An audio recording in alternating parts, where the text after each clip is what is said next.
Assalamualaikum warahmatullahi wabarakatuh. Saya Syahibuddin. Sekarang bukan dah masuk bulan Rejab, dah masuk pertengahan bulan Rejab dan nak habis pun bulan Rejab. Maka antara isu yang besar pada bulan Rejab adalah berkaitan tentang Isra' dan juga Mi'raj. Dikatakan pada 27 Rejab adalah tarikh berlakunya Isra' dan juga Mi'raj. Tapi cuma dalam kajian-kajian yang banyak menunjukkan bahawa secara khususnya adalah kajian yang dibuat oleh Syekh Safiur Rahman Al-Barakfuri dalam Ar-Rahiq Al-Makhtum menyatakan bahawa penunjuk aras 27 Rejab sebagai tarikh berlakunya Isra' dan juga Mi'raj adalah sangat lemah daripada sudut hujah. Saya ada satu buku yang berjudul Isra' Mi'raj, Antara Ketulinan Fakta dan Pemalsuan Sejarah. Buku ini saya tulis, saya ingat, dalam 4 atau 5 tahun lepas, dengan tujuan untuk memberi mudah faham kepada orang yang nak tahu tentang kisah Isra' Mi'raj secara sahih daripada Al-Quran dan Hadis, dan apakah cerita yang sering kita dengar, apakah cerita palsu yang sering kita dengar. Kita duk dengar cerita tu selalu, tapi sebenarnya cerita tu tak benar, cerita tu tak betul. Macam contoh batu-batu ikut Rasulullah SAW sekali naik atas nak naik atas ke langit, tapi kemudian dicegah oleh Iblis ataupun Jibril dalam pelbagai riwayat, kata tak boleh sehingga batu itu bergantung. Cerita ni tak sahih.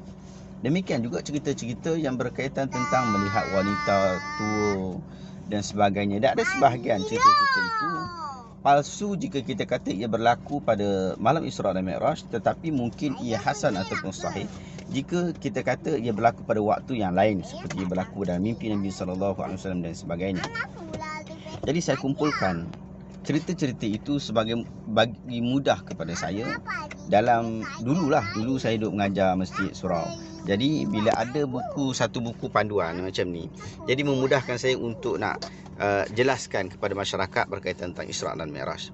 Dan apabila buku ini dibukukan, maka dia lebih lagi memberi manfaat kepada ramai orang. Tak kira dah orang yang datang kuliah ke, orang tak datang kuliah ke, ustaz ke dan sebagainya. Jadi mereka boleh untuk mendapatkan info-info berkaitan tentang isu ni. Saya ingat saya upgrade sikit penulisan. Mula-mula dia berapa muka surat sahaja, tapi kemudian saya upgrade sikit penulisan pada 2 tahun lepas apabila saya mendengar kuliah daripada Dr. Rozaimi Ramli. Menarik kuliah berkenaan tentang Isra' dan Mi'raj, anda boleh cari dekat YouTube. Berkaitan tentang apabila Dr. Rozaimi dia cerita tentang background.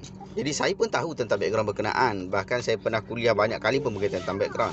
Tapi bila saya mendengar kuliah beliau berkaitan tentang background sebelum berlakunya Isra' dan Mi'raj, jadi saya rasa sangat penting dimasukkan di dalam buku Isra' dan Mi'raj yang saya tulis. Jadi saya buat begitu. Saya susun semula buku itu daripada backgroundnya, 4 kisah yang menjadi penyebab kepada Isra' dan Mi'raj. Kemudian saya masukkan hadis-hadis yang sahih.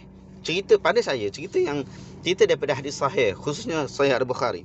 Cerita yang ada dalam Sahih Bukhari itu dah lengkap dah. Nak cerita tentang Isra' dan Mi'raj, bahkan tak perlu lagi nak ambil cerita yang lain ataupun hadis-hadis yang boleh dipertikaikan lain untuk nak cerita tentang Isra' dan Mi'raj. Hadis dalam Sahih Bukhari itu sudah jelas. Ataupun kalau nak advance, tambah sikit lagi yang riwayat ataupun lafaz daripada Sahih Muslim. Jadi saya ingat isu-isu seperti itu saya sudah rekodkan di dalam sebuah buku. Saya harapkan dalam waktu Isra' dan Mi'raj ini anda boleh dapatkan buku Isra' dan Mi'raj, Antara Ketulinan Wahyu dan Fakta dan Pemalsuan Sejarah. Jadi buku ini boleh dapat di Shopee ataupun boleh juga terus PM, nanti tim saya akan maklumkan bagaimana untuk mendapatkan buku Isra' dan Mi'raj ini. Sekian, moga Allah Ta'ala mudahkan urusan kita. Assalamualaikum warahmatullahi wabarakatuh.